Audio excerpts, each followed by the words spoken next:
Hi and welcome to this very loose watercolour class designed for new to painting students.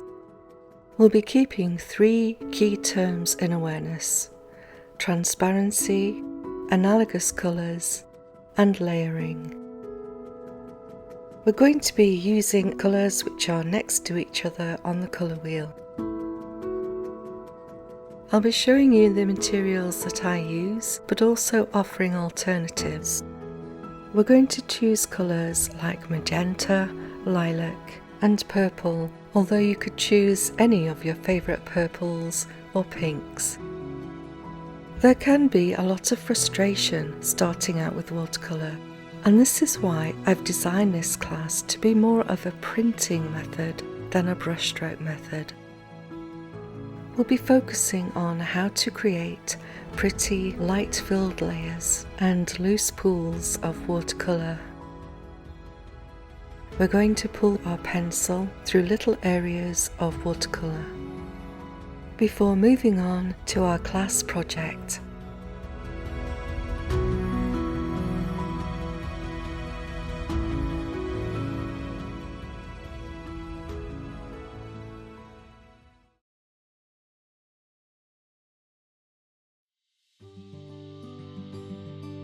I'm going to run through materials fairly swiftly because I'll be going through colour prep and mixing in our next lesson. I've chosen mostly quinacridone colours for their vitality. They're so vivacious and vibrant, but you don't have to have quinacridone colours. Just choose your favourite pinks, violets, blues and a nice light green.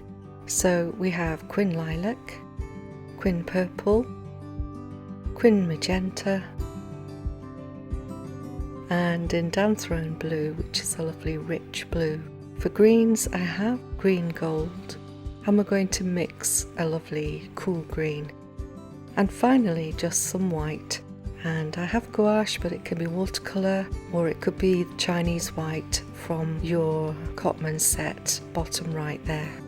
I'm using a size 18 Escoda Prado for this class. It's a lovely large round brush with a lovely tip, so just your largest brush really. And I have a mop brush that's a size 0 mop, just for splattering, so whichever brush you like and works for you.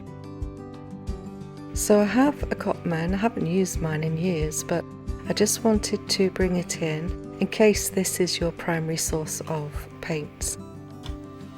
Now we're going to be using a lot of water, so we need something to blot on, and we're also going to use kitchen roll to scrunch up and blot, so it has 2 purposes. I bought these recently and they're lovely, they're really absorbent, and I use a mix of the 2. I have a large palette here which I really like. It gives you lots of different shaped wells and sizes. I really get on well with it. And then finally I'm using Fabriano, and it's a studio watercolour. You get 12 pages, 25% cotton and 300 grams or 140 pounds, and it's 11 by 14 inches. I find it handy because it's not a block. You can just rip off the page and move on. And for a student paper, this is really good. I'm really getting on very well with it. And it's a little bit more affordable, of course, than buying their professional range. I also am going to bring in a pencil, and I'm using my mechanical pencil 0.7 by Faber-Castell. It's a fine point, so the finest point pencil you have, and we're going to use it very gently just to add some delicate mark making.